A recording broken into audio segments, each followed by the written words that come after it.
21 септември, ден на Алцхаймеровата болест. Знаете, ако постојат чести невролошки болести, после мозочните удари, втори по честота се Алцхаймерот, односно деменциите, односно склерозата, односно артериосклерозата, многу често кај народот. Додека работев како доктор пред 3 месеци, работев баш за оваа работа почесто. Паркинсон и Алцхаймер ми беа работи кои што така ги работе во мојата ординација. Зошто е многу битно? Бидејќи бројот расте рапидно. Значи, како што продолжува животот на пациентите, што подолго живеат луѓето, толку почесте е Алцхаймеровата болест. Таа е околу 70% од вкупниот број на деменции. Добро е оваа иницијатива, бидејќи целта е дека во Македонија се откриени околу 20-30%, може би помалку од тоа, лекови колку што се користат за Алцхаймерова болест. Ако тргнеме по тој број, значи само 10% се покриени терапевтски.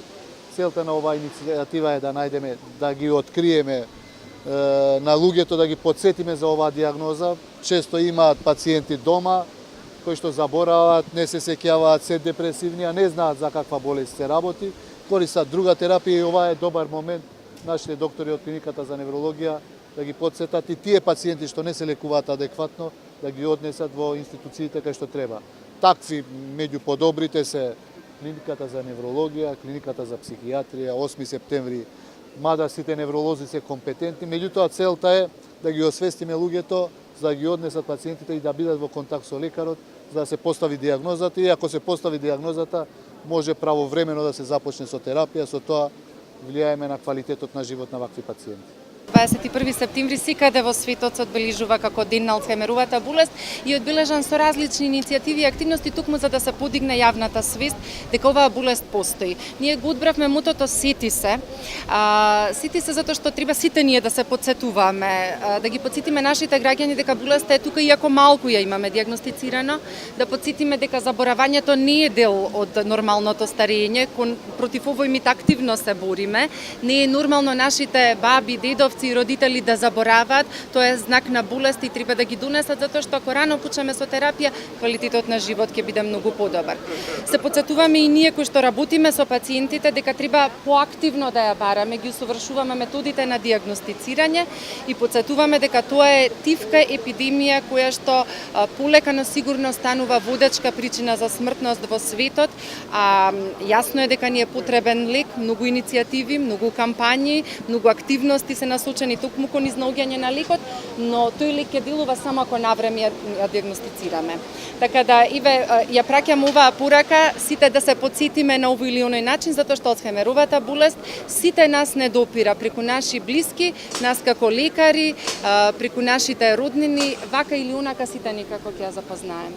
Колку луѓе во Македонија е диагностицирана Алцхаймерова болест и какви се проценките на вас невролозите, колку луѓе страдат? Според светската статистика и според старосната структура во Република Македонија, над 65 годишна возраст кога оваа болест почесто се јавува, би требало во Македонија да има околу 20.000 заболени со Алцхаймерова болест и тоа не е воопшто малку, а според продажбата на лекови, бројките, значи според оние кои што се третирани, само нешто повеќе од 10% се покриени со терапија.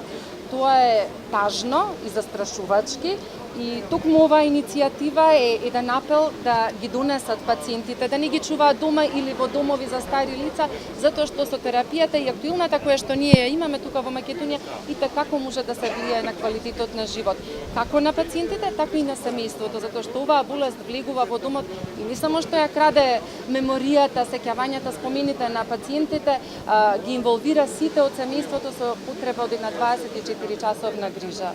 Значи во Македонија има приближно, според Заводот за статистика, приближно има над 400.000 луѓе кои што се повозрасни од 60 години. И ако земеме апроксимативно само 5% од нив да се заболени, мада сега старосната структура е многу повозрасна во Македонија, значи тоа се приближно околу 20.000. Ги третираме само 2 до 3.000 пациенти, што е многу мала бројка. Ако ги земеме државите во соседството, во Србија, Хрватска, ќе видиме дека процентот е на третирани околу 40-50%. Така да и ние треба да ја постигнеме таа цел. Затоа и Габриела и екипата на доктори од неврологија го прават ова. Долго ли е само да се диагностицира